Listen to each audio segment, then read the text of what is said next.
పెరిగిన రాజకీయ జోక్యం కారణంగా సింగరేణి సంస్థ సర్వనాశనం అవుతుందని గుర్తింపు సంఘం నాయకులు సీతారామయ్య, రాజ్ కుమార్ ఆరోపణ.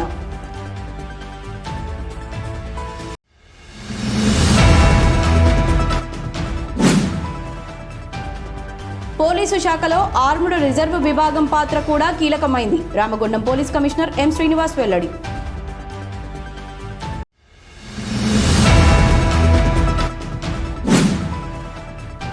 జనక్ ప్రసాద్ పట్ల మిర్యాల రాజిరెడ్డి చేసిన అనుచిత వ్యాఖ్యలను తీవ్రంగా ఖండించిన ఐఎన్టీయూసీ శ్రేణులు.